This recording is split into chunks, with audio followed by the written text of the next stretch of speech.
I only heard about Europa City just the last couple of days, and it sounds like the most insane thing I've ever heard of. You know, this is a time now of the climate emergency. This is a time where the ideas that we used to believe were the appropriate ideas are not the appropriate ideas anymore. Europa City is a 20th century idea in the 21st century.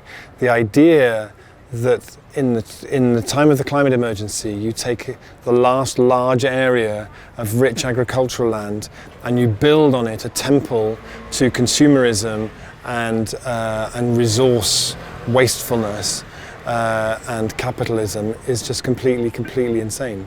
You know, the beauty of it is you could imagine that land being something which is a showcase of all that is possible in terms of what the future could be. You build beautiful ecological buildings, you grow food in the most sustainable way.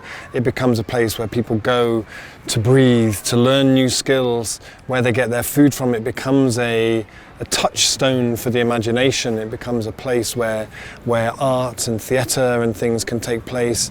It becomes so much more than just another shopping. So like, does Paris not have enough shopping centres? Climate change is a failure of the imagination, fundamentally. It is, when Margaret Thatcher said there is no alternative, climate change is the logical, gruesome outcome of that taken to its logical conclusion. So we are governed by people who have no imagination and whose solution to everything is to say, oh, how have we always done it? Yeah, let's keep doing it like that. Rather than say, okay, we need to be really imaginative here. We need to start from scratch. What could we do here? We've got this piece of land.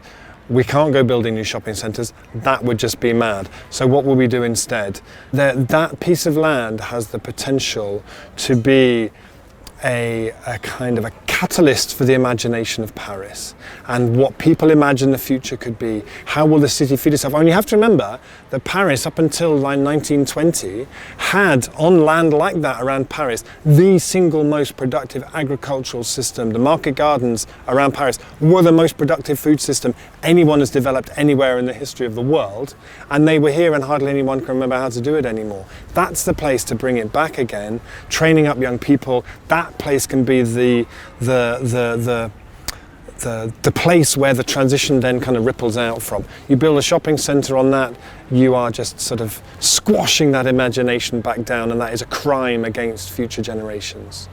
So Project Carma, I think, are an extraordinary group of people who are standing up to vested interests and people with no imagination, with great imagination themselves. And I really hope that it's a campaign that is able to generate the kind of mobilization that it needs. And again, like we were saying before, you know, I think there's a real potential to use what if as a touchstone for that campaign. What if this place did this? What if this happened here? What if in 5 years' time this project had been running? Then how would we look back at what was started here? You know, it's a campaign that is perfect for storytelling, for what if, for really bringing to life the future that could ripple out from that place. And I have nothing but the deepest gratitude and admiration for everyone involved in Carma. And I really wish them all the best, and I hope that they're successful.